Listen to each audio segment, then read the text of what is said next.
Bonjour Robert Bourgi et bienvenue sur notre plateau. Bonjour et je vous remercie de m'avoir invité.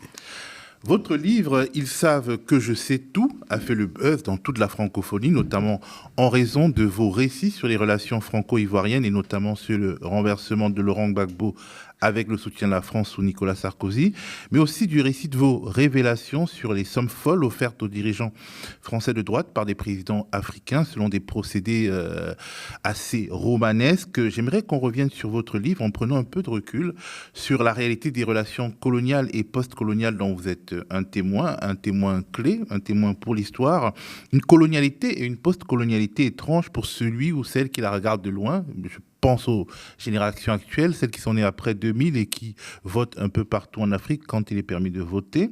C'est une colonialité, une post-colonialité à la fois violente et intime et souvent perverse, en tout cas vue avec ce recul historique-là. Mais ce sont des récits qui nous montrent une vérité froide, une vérité criarde, une vérité que la France ne veut pas forcément regarder en face et qui en dit quand même beaucoup sur ces élites. Alors, ce qui m'a frappé le plus dans votre livre, c'est votre histoire familiale, qui raconte la grande histoire, l'histoire de votre père, Mahmoud Bourgi, paysan plutôt pauvre, arrivé du sud Liban au Sénégal un peu par hasard et qui deviendra un commerçant prospère. Mais quelque part, moi, ce que je lis, c'est une sorte d'illustration de la hiérarchie raciale dans l'Empire français de l'époque. Les Noirs en bas, les Blancs en haut et les Libanais, un peu entre les deux, intermédiaires, utiles, parce qu'ils peuvent mieux pénétrer les sociétés africaines, mais très longtemps méprisés eux aussi dans le fond. Est-ce que cette analyse, elle est bonne ou alors elle pêche par certains points? Est-ce qu'il n'y a pas dans cette histoire quelque chose qui relève de la hiérarchie, la hiérarchisation coloniale, dans l'histoire de votre père et dans votre histoire après? L'histoire de mon père est la révélation de la réalité des relations sociales qu'il y avait dans l'Empire colonial français. Comme vous l'avez dit, si bien dit, la classe supérieure, c'était les Français, ceux qu'au Sénégal on appelait les Toubabs. Ensuite, il y avait la classe sénégalaise et africaine, parce qu'il y avait des ressortissants des autres colonies de l'Afrique de l'Ouest ou de l'Afrique centrale qui venaient à Dakar pour les études. Et il y avait, que l'on me pardonne cette expression, le Sénégalais de base. Mais je voudrais vous dire, Théophile, ce que j'ai effleuré dans les mémoires, c'est que le Libanais a souffert aussi du racisme des Français. Ce racisme a un peu forgé notre histoire commune et d'une certaine manière, on peut dire que vous avez marché tout de même sur les pas de votre père, vu qu'il collectait déjà de l'argent dans les communautés libanaises pour le RPF, le parti gaulliste, dans les années 50. Vous dites que votre père obligeait, entre guillemets, les Libanais à donner à De Gaulle et à ses successeurs. Alors, De Gaulle, en France, c'est la statue du commandeur et imaginez qu'il se fait livrer de l'argent de cette manière par des personnes plutôt dans une situation moins favorable que lui. Ça a de quoi surprendre, ça le ferait presque descendre de quelques étages, d'autant plus que c'est dans un contexte, je répète, de domination politique et économique. Est-ce que ces Libanais d'Afrique avaient le droit de refuser de participer à ce tribut-là? Théophile, j'ai bien réfléchi avant de me livrer à cette révélation.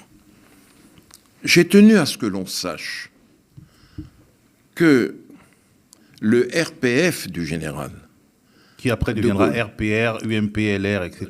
Je parle du RPF, ayant à sa tête cet homme immense, ce personnage historique. Que votre père adorait.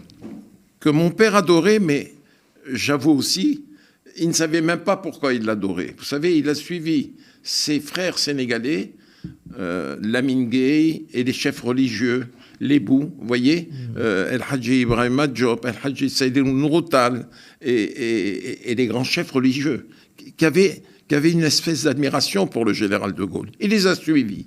Mais lui dire, sur le plan intellectuel, pourquoi il les suivait, il ne savait pas. Excusez-moi, je dois vous l'avouer. Mais j'ai tenu à ce que l'on sache que le RPF, créé au lendemain de la guerre, quand les populations françaises étaient dépourvues de tout, ce parti a vécu des années. Et j'ai tenu à ce que l'on sache que le parti a vécu en grande partie avec les fonds que mon père collectait auprès de ses compatriotes du Sénégal et d'ailleurs, sous la houlette de Jacques Foccart et tant d'autres. Jacques Foccart, la figure centrale de la France-Afrique. Voilà. D'autres compagnons du général, et c'est pour ça que j'ai cité M. Pompidou, que j'ai rencontré pour la première fois en 1955 à l'hôtel de la Croix-du-Sud à Dakar, où j'accompagnais mon père et où l'attendaient M. Pompidou et Jacques Foccart.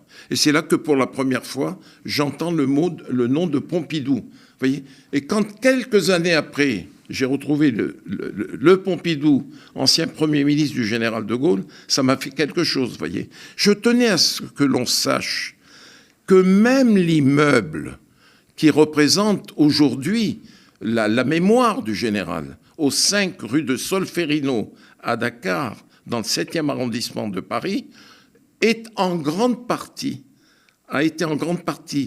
acheté grâce au financement des fonds libanais venus d'Afrique, et grâce aussi à M. Foccart. Et c'est ainsi, vous voyez, le général ne voyait pas de trace de l'argent. Il faut rendre hommage quand même au général. Il ne voyait pas de trace de l'argent. Je le sais par M. Foccart lui-même. Et ensuite, j'ai posé la question à M. Pompidou en 1969 et 1970. Lui-même, ancien Premier ministre, est devenu président de la République. Et le général savait qu'il y avait de l'argent qui permettait au général de Gaulle de traverser le désert, comme on l'a appelé. Mais je tenais à ce que l'on sache... Entre 46 et 58. Entre 46 et 58. Je tenais à ce que ça se sache que les Libanais n'ont pas peu contribué au financement de l'action politique du général de Gaulle, sans que lui n'ait été à l'origine. Ce que fut M. Chirac un peu plus tard. Ça montre aussi quelque chose, ça montre que pendant longtemps, le franc CFA, qui est alors convertible, qui bénéficie d'une libre convertibilité, eh bien, ce franc CFA aujourd'hui décrié par les jeunes générations, eh bien, ça permet d'alimenter ce type de réseau et de faire remonter l'argent à Paris assez facilement par rapport à l'époque contemporaine. Absolument, et n'oubliez pas que le franc CFA valait double. Un franc CFA, en France, vous aviez 2 francs. Et donc ça faisait beaucoup d'argent, monsieur. Alors, Jacques Foccart, la figure la plus légendaire de la France-Afrique, dont votre père était proche, vous prend très vite sous son aile et vous montez dans les rouages du RPR, puis de l'UMP, LR. Bref, ce parti a changé de nom plusieurs fois, mais vous êtes toujours dans l'ombre. Est-ce qu'on peut dire que vous êtes toujours méprisé? Vous racontez à un moment donné comment Villepin, qui a peur qu'un des scandales liés à la République des Mallettes éclate, veut vous éconduire avec violence, comme... Alors moi, c'est ce que j'ai interprété, comme on éconduit un vulgus pecus, presque un domestique. Est-ce que c'est pas là le retour du refoulé colonial? Et est-ce que c'est pas cette humiliation qui a créé votre première révolte contre ce système que vous avez servi et enrichi? Je ne me rappelle pas avoir été une seule fois traité de la manière dont vous parlez. Parce que vous racontez comment Dominique de Villepin... En septembre 2005, Dominique de Villepin, que je voyais au moins une fois par semaine, il n'est que de voir les annexes et les documents, voir tous les rendez-vous que j'ai eus avec lui. Il était Premier ministre de M. Chirac. Il me fait venir à Matignon et pour la première fois, sa secrétaire me dit rendez-vous au pavillon de musique. Dans le jardin de Matignon, dans le parc de Matignon. Et là, il arrive 15 minutes après le rendez-vous, en jogging, suant, et je lui dis, j'ai pas pour habitude d'attendre Dominique, et en plus, vous me recevez en jogging. J'étais pas très bien. Il me dit, voilà, je vous ai fait venir camarade, il m'appelait toujours camarade, moi par son prénom, et ça sent le soufre actuellement. Les magistrats sont là à guetter les affaires africaines, l'Angola Gate, l'affaire Elf et compagnie. Alors, il faudra qu'on se voit de moins en moins souvent, qu'on espace nos rencontres, parce que il faut éviter de parler d'Omar Bongo, de Sassou Nguesso. Ça sent le soufre. Alors là, je me suis énervé. Je lui ai dit, Dominique, mais l'argent qu'il vous envoie ne sent pas le soufre. Vous avez été bien content de l'avoir. Puisque c'est comme ça, moi, je m'en vais. Et j'ai quitté le pavillon de musique. Et je répète ce que j'ai déjà dit dans d'autres interviews. Je lui ai dit, vous m'emmerdez, Dominique. Il a essayé de me retenir. Moi, je lui ai dit, vous me cassez les pieds, vous m'emmerdez. Et je suis sorti par la rue de Babylone, dans le parc de Matignon. Il y a une porte qui donne sur la rue de Babylone. Et il a essayé de me courir après. Les gendarmes qui étaient présents ont assisté à la scène. Il n'y en a aucun qui se soit approché de moi. Et c'est lui qui, quelques jours après, m'a pratiquement supplié de le retrouver à Matignon. Mais entre-temps, je suis allé retrouver Nicolas Sarkozy, que je connaissais depuis 1982 et qui était ministre de l'Intérieur. Il a été tout content de me revoir. Il me dit, quel bon vent t'amène. Je lui ai raconté la scène. Il m'a dit, ils t'ont foutu un coup de pied au cul comme à moi. C'est ça les Chiraciens. Ils se servent de toi, ils te foutent en l'air après. Je lui dis, il me dit, là, tu es chez toi, Robert. À Beauvau, tu es chez toi. Mais je ne veux pas un sou venu d'Afrique. Je ne veux pas un centime.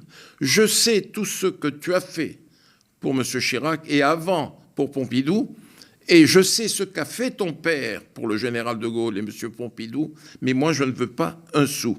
Et je tiens à vous redire, Théophile, sur votre plateau, qu'il n'y a jamais eu un sou venu d'Afrique en direction subsaharienne, on va dire. D'Afrique subsaharienne. Parce qu'il y a la je vous vois venir d'Afrique subsaharienne en direction de Sarkozy. C'est-à-dire ce que je faisais à la demande de M. Chirac depuis 1981.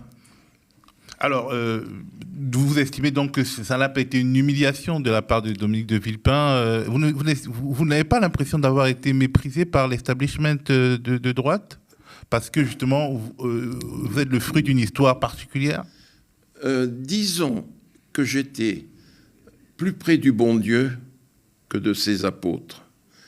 Et les apôtres ne supportaient pas que j'aie le contact direct avec le bon Dieu, c'est-à-dire avec Chirac.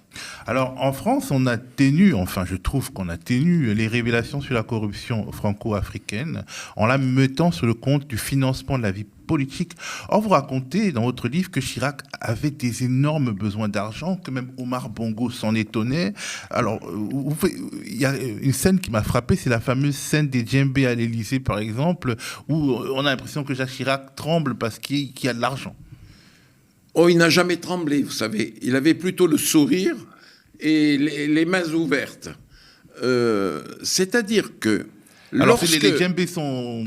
Lorsque Blaise Compaoré a chargé son ministre d'État, son homme le plus proche, de venir avec son offrande au président Chirac à la veille de l'élection présidentielle de 2002, comme on voulait éviter le regard des magistrats et autres, il a fait en sorte que ce soit des djembés. Les djembés, il y en avait 4. Je suis allé à l'hôtel de Salif Diallo, un hôtel près de l'Arc de Triomphe. Un proche de Blaise Compaoré. Oui, plus proche, Salif Diallo, ministre d'État. Et je lui dis, on y va, Salif, c'est à 19h le rendez-vous. Et je vois... c'est une scène que je n'oublierai jamais. 4 djembés. Je dis, mais il y a un orchestre burkinabé ou quoi? Une fête? Je ne suis pas au courant. Il me dit, non, c'est l'argent pour le vieux. Il l'appelait le vieux en parlant de Chirac. Je lui dis, comment on va faire? Je lui dis, mais c'est immense, ça ne rentrera pas dans ta voiture, chef de mission diplomatique. Il me dit, mais tu prendras la tienne. Alors, ce qui fait qu'on a mis 2 djembés dans la voiture du ministre et 2 dans la mienne. Mais moi, comme je venais de subir une intervention chirurgicale au dos, j'ai dit, mais moi, je ne peux pas porter. j'ai fait en sorte que mon fils m'accompagne. Et nous allons à l'Élysée. Et là, mais alors, dans la cour d'honneur de l'Élysée, monsieur, il y avait les gendarmes au portail, il y avait des gendarmes de partout. Et ils étaient hilars. Je vous dis franchement, ils étaient hilars, mais ils me connaissaient. Ils me connaissaient. J'étais un visiteur régulier. Et ils avaient compris. Et là, j'ai appelé la secrétaire de M. de Villepin, Nadine. J'ai dit, Nadine, il y a un problème.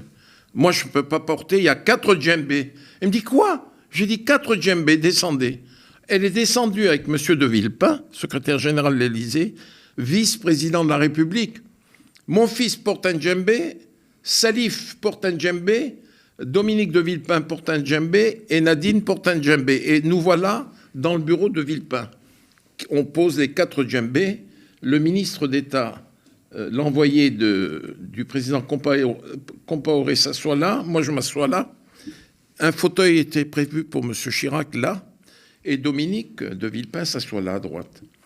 Arrive M. Chirac. Ah, quel orchestre!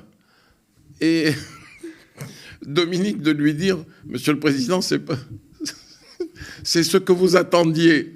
Il dit, dans les djembés? Il dit, oui, Monsieur le Président, c'est dans les djembés. Il salue Salif Diallo, il me salue, bonjour Robert, je lui dis, mes respects, Monsieur le Président. Et remerciements et tout. Il me dit, comment va-t-on faire? Salif lui dit, Monsieur le Président, moi j'ai pour mission de vous déposer ce que vous attendiez, ce que vous a promis le Président, mais je ne peux rien faire d'autre. Et le Président de dire à Dominique, faites en sorte que l'on puisse récupérer l'argent. Donc, voilà que les 2 hommes renversent les djembés, coupent les cordes, et les djembés déversent l'argent. Et là, M. Chirac de s'exclamer, étonné, un peu en colère, vous voyez, agacé, il dit, quoi? Que des billets de 5 $? Mais comment va-t-on faire?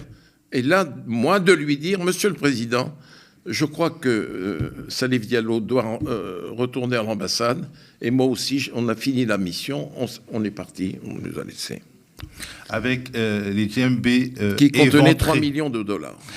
Alors, c'est intéressant cette scène parce que ça montre quelque chose qui relève de la série de Netflix, on va dire, mais est-ce que il n'y a pas tout bêtement dans toutes ces affaires quelque chose de vénal, quelque chose qui relève aussi de l'enrichissement personnel? Parce que pourquoi on parle toujours de financement de la vie politique? Est-ce qu'on ne peut pas imaginer que les hommes politiques français sont aussi, disons, à pro-gain que les fameux dictateurs africains qu'on ridiculise en France?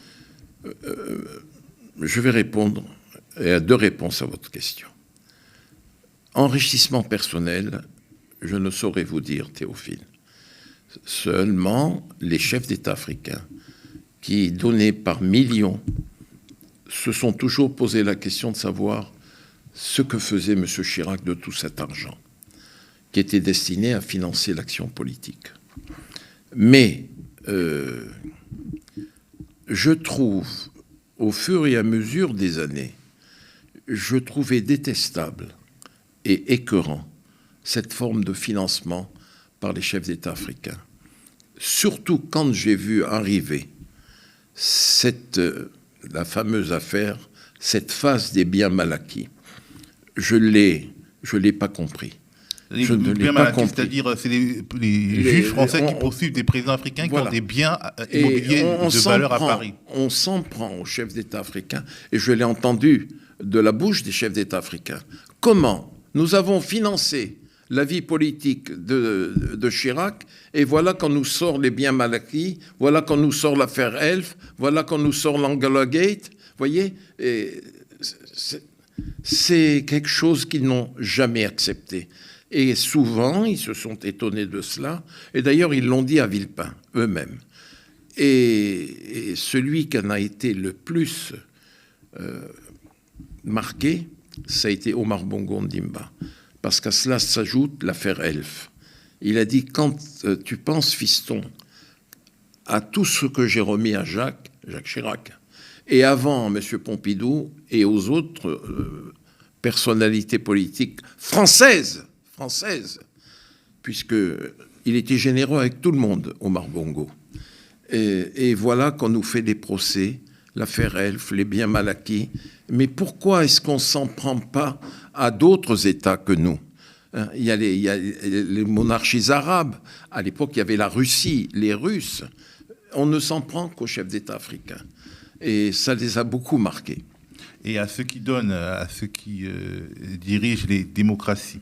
Alors, je pense aussi, pour parler d'enrichissement personnel, en tout cas, disons, de facilitation de la vie personnelle, à cet appartement de 10 pièces en plein Paris, acheté spécialement par la famille du dirigeant libanais Rafik Hariri pour Jacques Chirac quand il a quitté l'Élysée. Donc, quelque part, il a eu la belle vie, là. Vous ne parlez pas de ça dans votre livre, mais globalement, dans ces relations post-coloniales, il y a quand même eu à boire et à manger, et beaucoup à manger.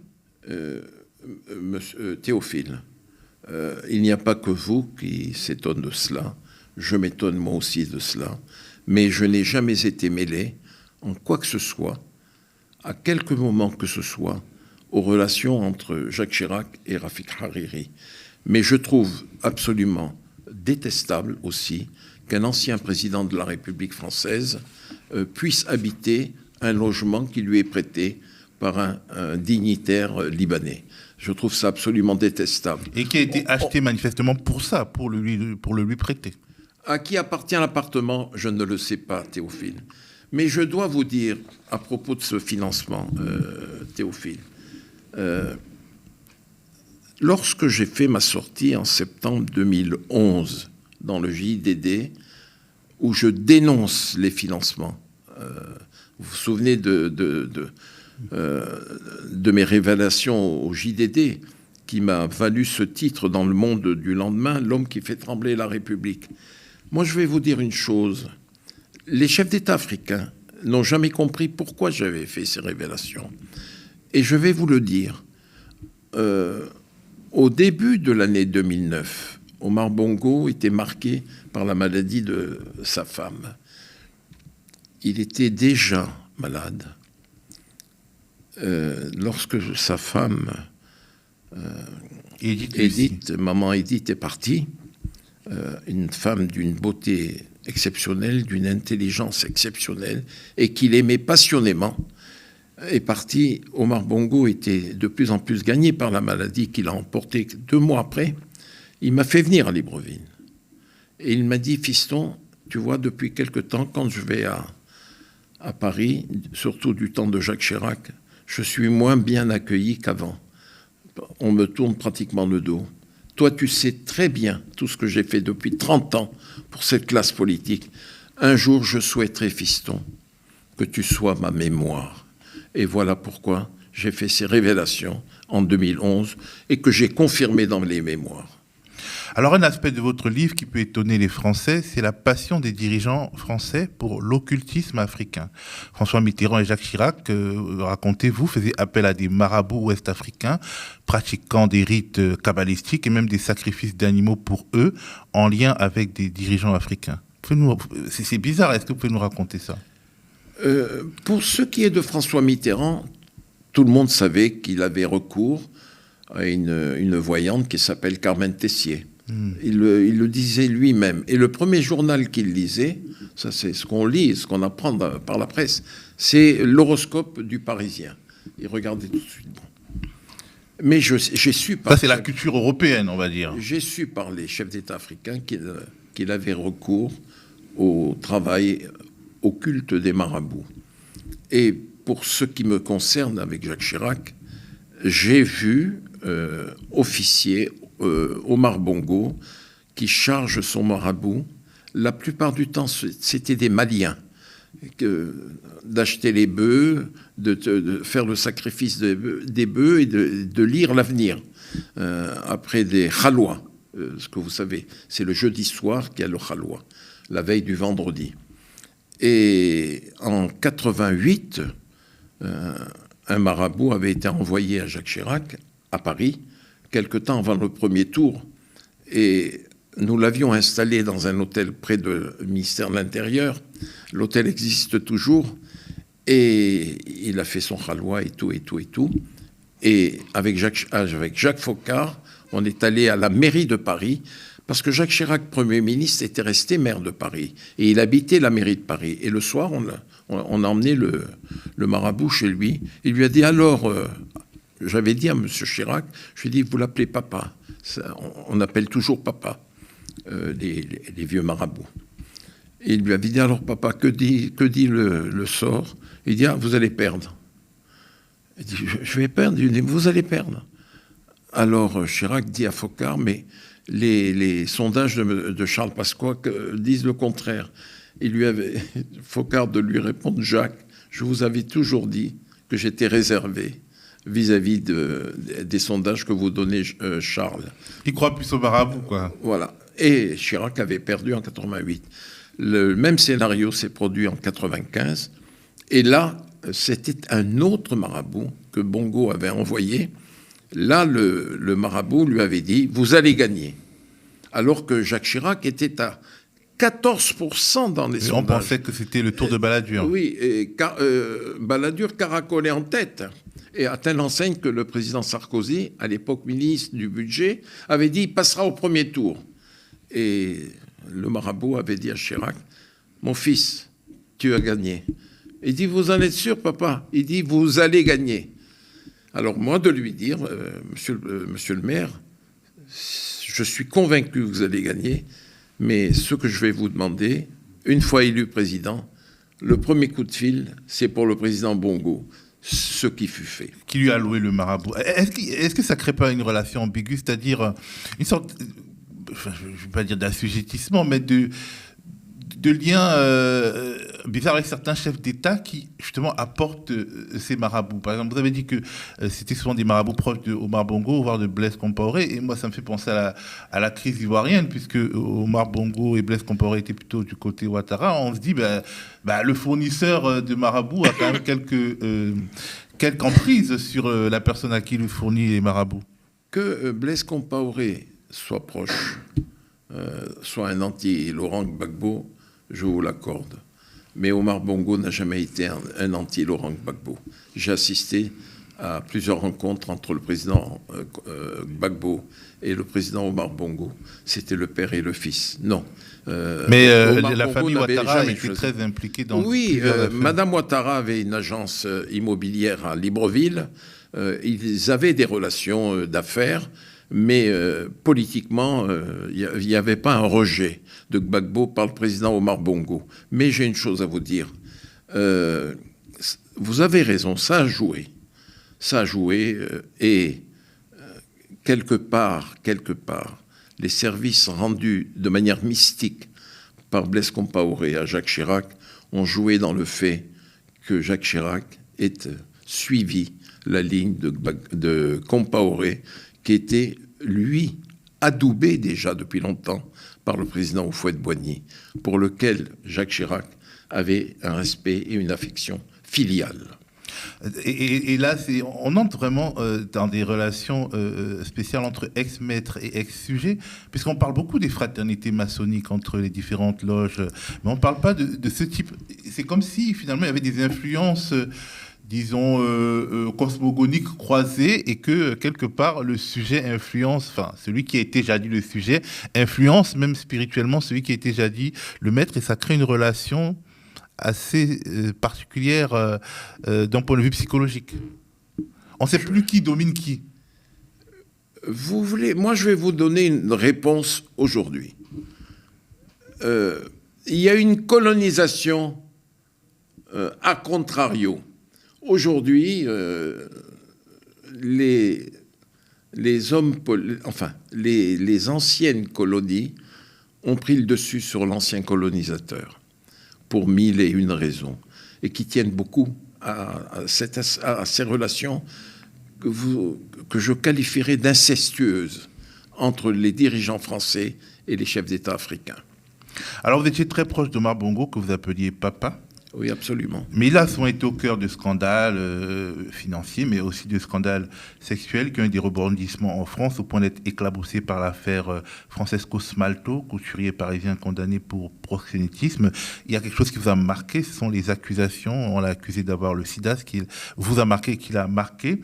Et par la suite, le président congolais, Denis Sassou Nguesso, a très mal vécu la mort de sa fille, accusant presque à demi-mot son mari, Omar Bongo, homologue gabonais, de l'avoir tuée. Alors, elle est morte. Est-ce que les rumeurs qui ont été lancées dans la presse française ont eu des effets diplomatiques dans les relations entre le Gabon et le Congo?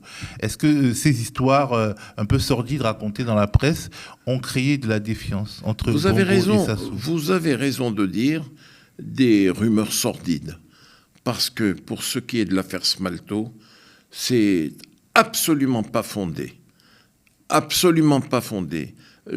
Francesco Smalto n'a jamais joué le maquereau vis-à-vis d'Omar Bongo. Mais il a quand même été condamné pour proxénétisme aggravé. Non, mais attendez. Cette affaire Smalto, c'est une rumeur, mais morbide, vraiment, et fausse. Deuxièmement, l'affaire du sida. Le président Omar Bongo n'a jamais eu le sida. Jamais, jamais, jamais. Personnellement, voilà une des révélations que vous attendiez. Personnellement, j'ai eu entre les mains, vous m'entendez? Je ne l'ai jamais dit. J'ai eu entre les mains les rapports des médecins de l'hôpital américain de Neuilly concernant le sujet Omar Bongo. À l'hôpital américain de Neuilly, il n'y avait jamais son nom à lui, que j'ai donné personnellement à Claude Angéli, le mythique directeur du Canard enchaîné, qui s'y connaît en révélation de première importance. Claude Angéli a lu le rapport des médecins, disant que c'était une vaste, passez-moi l'expression, connerie, toutes ces rumeurs. Et Claude Angéli, en page 3 du Canard enchaîné, la page la plus importante du Canard, a fait un article pour démentir tout cela, à la lumière des analyses que je lui ai remises. Mais est-ce que Denis Sassou Nguesso n'a pas été influencé par ces rumeurs? Parce qu'on sait très bien qu'il a mal vécu ce deuil et qu'il a quasiment élevé les enfants de Bongo, ses petits-enfants, dans une sorte de revanchisme. Je n'ai jamais ressenti des tensions entre Omar Bongo et Denis Sassou Nguesso. Denis Sassou Nguesso a été marqué par la mort de sa fille. Qui ne le serait, monsieur? Et le président Bongo a été véritablement atomisé par la mort de sa fille. Mais la fille a été enterrée au Congo. Vous savez que dans la culture bantoue, c'est un signe de défiance. Non, elle a été enterrée, effectivement, à Oyo. Et quant à ce qui s'est passé au plus profond, du profond entre les deux, je l'ignore totalement. Mais je puis vous dire que la peine de Sassou Nguesso n'était pas supérieure à la peine qu'éprouvait Omar Bongo. Alors, en parlant du Gabon, vous n'avez jamais été proche d'Ali Bongo, le fils d'Omar Bongo qui lui a succédé. Quel regard vous portez sur son tombeur, Brice Oligui Nguema, l'actuel chef de l'État gabonais, président de la transition?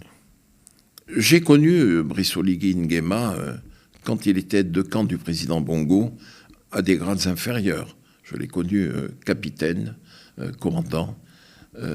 C'est un homme que le président Bongo appréciait beaucoup. Proche de sa fille Pascaline?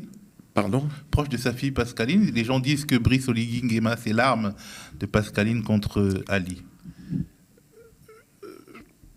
Je l'ai entendu dire, mais j'imagine difficilement Brice Oligui... il a une très forte personnalité. Je l'imagine difficilement être l'arme de quelqu'un. Il est une arme à lui seul. Et c'est un homme d'autorité. Il y a les élections le 16 novembre pour le référendum.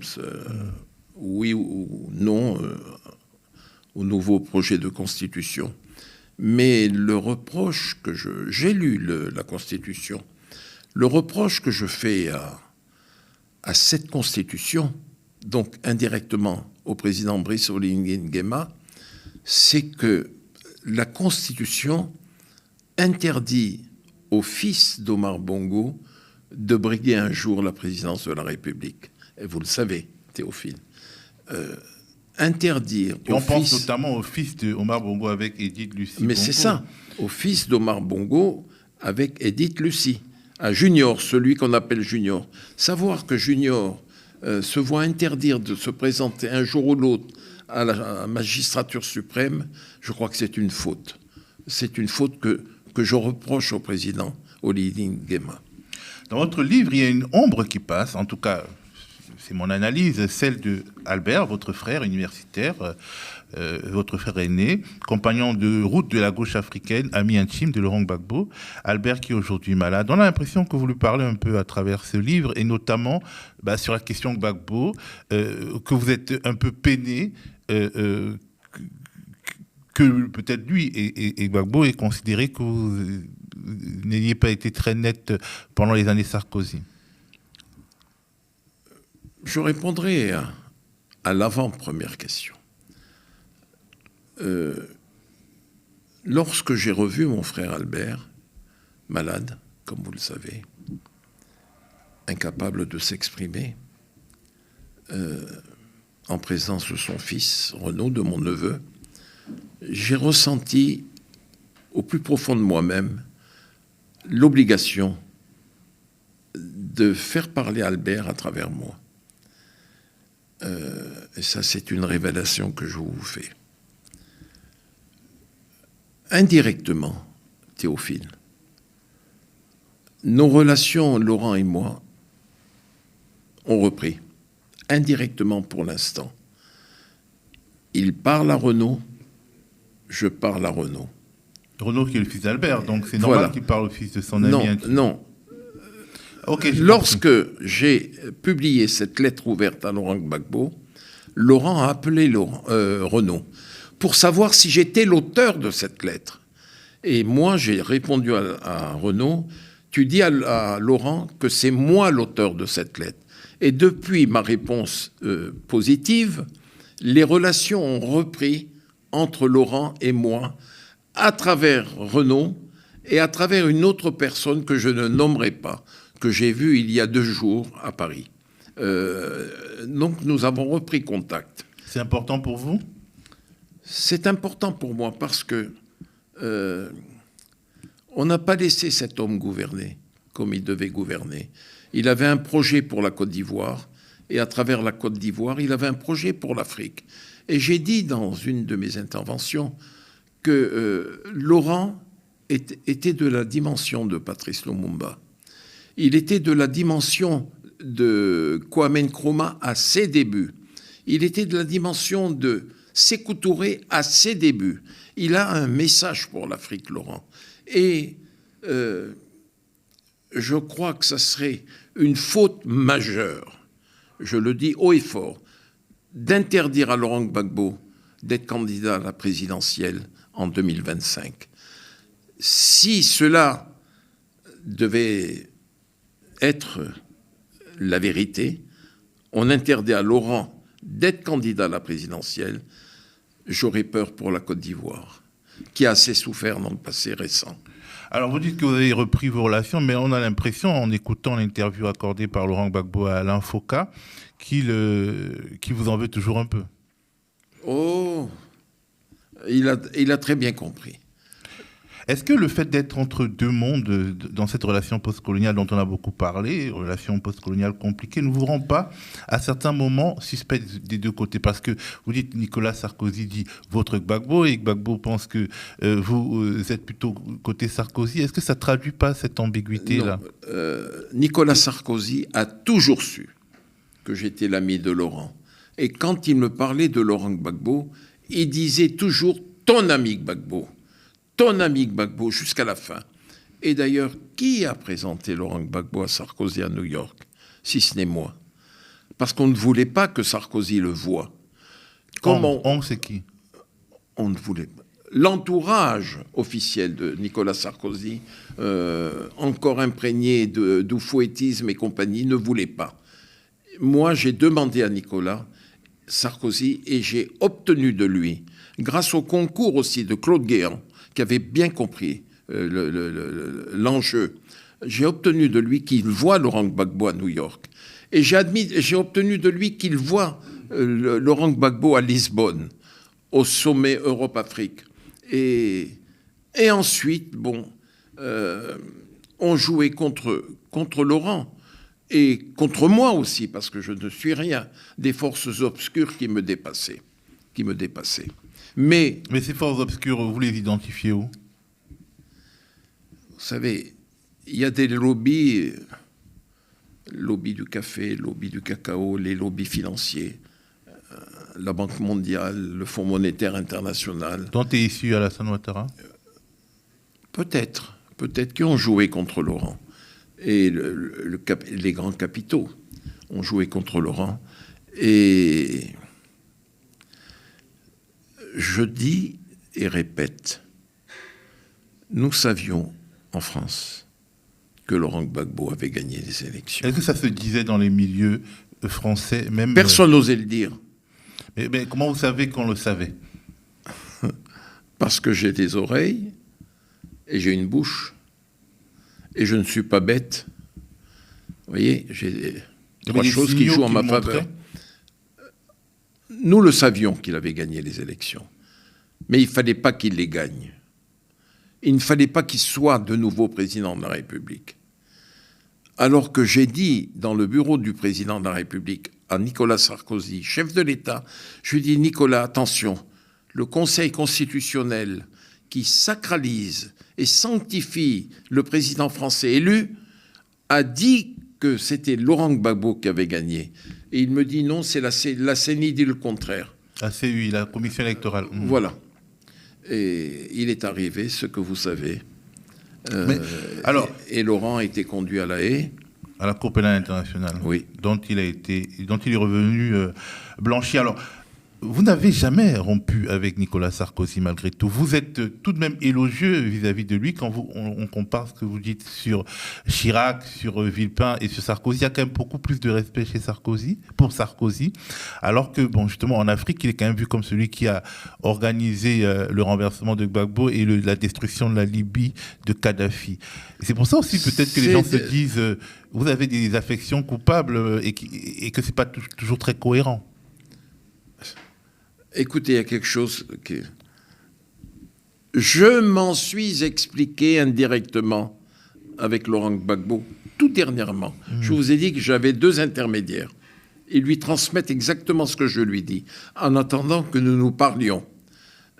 J'ai dit, jamais la profonde affection que j'ai pour Nicolas Sarkozy ne disparaîtra. J'ai une profonde affection... pas pour l'ancien président de la République, pour ce garçon. J'aime beaucoup Nicolas Sarkozy.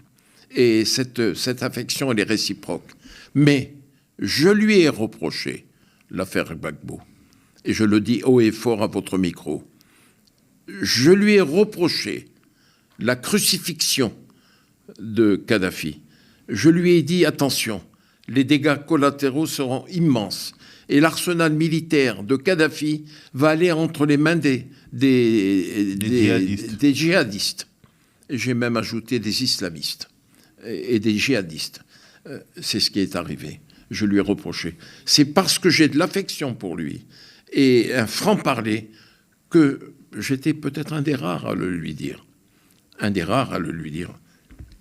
Alors, je voulais qu'on termine cet entretien par le Liban, pays lié à la France depuis la période coloniale, dont les ressortissants ont rendu service beaucoup de fois, comme vous l'avez dit. Est-ce qu'aujourd'hui, la France en fait assez pour ce pays qui subit une fois de plus une invasion israélienne qui ne dit pas son nom? Est-ce que la France est reconnaissante vis-à-vis du Liban? Monsieur Théophile, je regrette une chose, et j'en suis triste, de ne pas entendre la voix de la France. Il est évident que le président Macron n'en a pas assez fait. N'en fait pas assez. De Gaulle aurait autrement tonné, Pompidou aussi, Mitterrand aussi, et Chirac encore plus. La voix de la France est totalement absente du débat actuellement.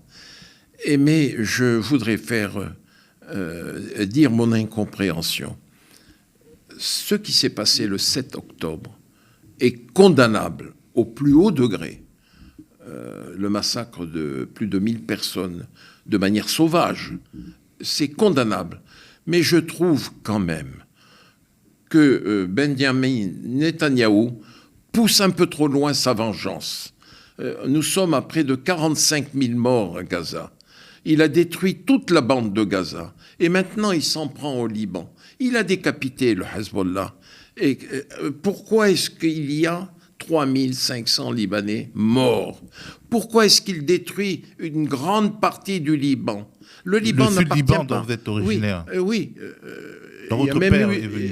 Il y a même eu des morts dans le village natal de mon pauvre père. Et tout cela est condamnable. Il en fait trop. Maintenant, il faut en arriver à la paix.